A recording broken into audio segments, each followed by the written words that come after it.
37 ஆண்டுகளாக கண்டுபிடிக்க முடியாமல் ஸ்காட்லாந்து போலீசுக்கே தண்ணி காட்டிய படுகொலை வழக்கில் ஒற்றை சிகரெட் துண்டு மூலம் துப்பு துலக்கி பாலியல் குற்றவாளியை கைது செய்து மிக அதிக பெருமூச்சை விட்டிருக்கிறது காவல்துறை.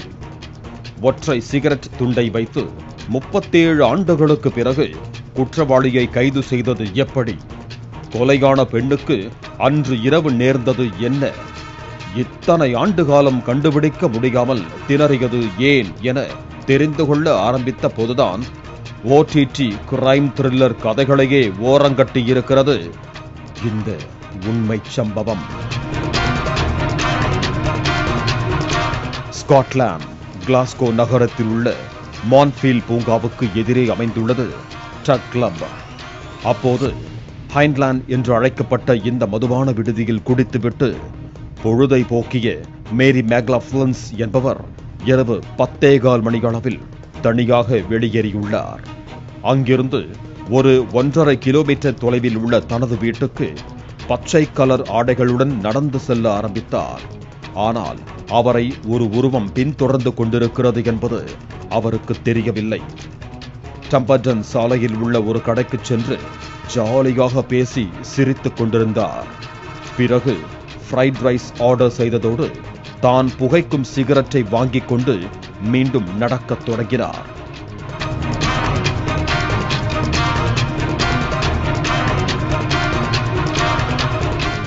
விமே என குரல் தூரத்திலிருந்து கேட்கிறது. மேரிக்கு பழக்கப்பட்ட டாக்ஸி டிரைவரின் குரல்தான் அது. அவர் மேரியை அப்படித்தான் அழைப்பார்.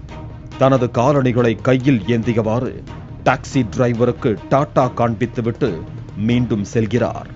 பின்தொடர்ந்த அந்த உருவம் இப்போதும் நெருக்கமாக பின்தொடர்ந்து கொண்டேதான் இருந்தது. கிராதிகோட் எனும் தனது அடுக்குமாடி குடியிருப்பின் 3வது மாடிக்கு சென்றார்.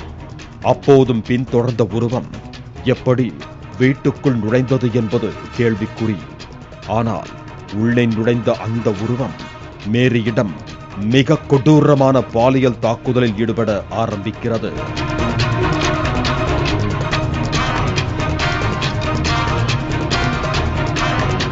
செல்போன்கள் இல்லாத காலகட்டம் என்பதால் தனது குடும்பத்தாருடன் அடிக்கடி தொடர்பில் இல்லாத நிலையில் வாழ்ந்து வந்திருக்கிறார் மேரி.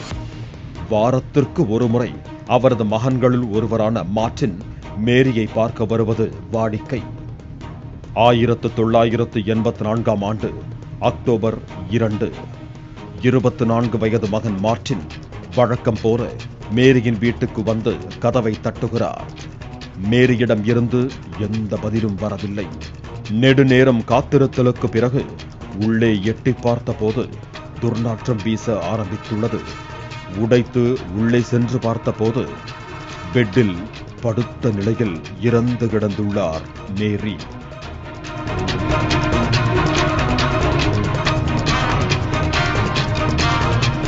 மேரி கொலை செய்யப்படும் போது கொலையாளியின் கண்களை நேரடியாக பார்த்து கொண்டிருந்துள்ளார்.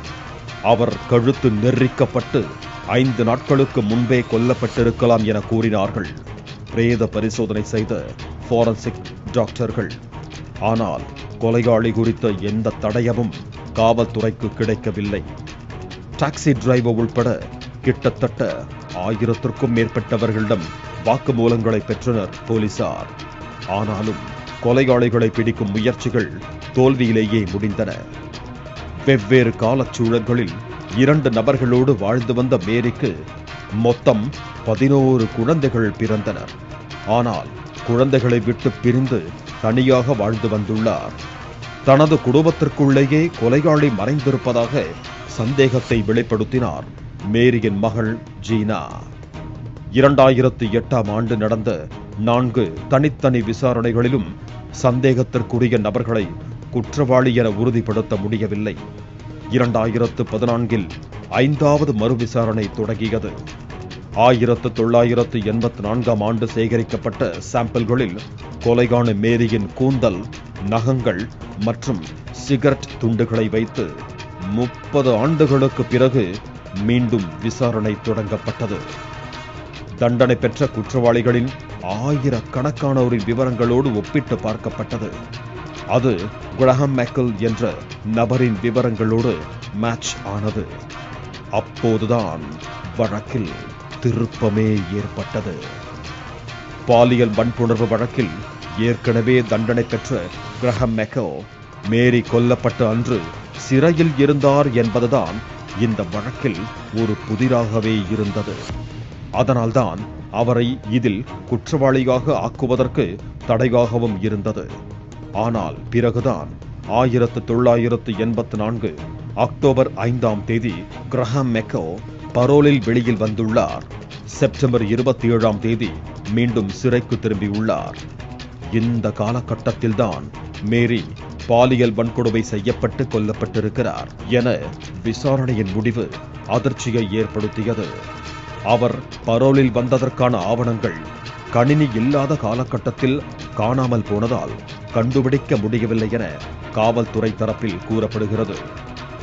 இதையெல்லாம் கண்டுபிடிக்க மிக முக்கியமான தடயமாக இருந்தது மேரியின் வீட்டில் கிடந்த எம்பசி சிகரெட் துண்டுதான்.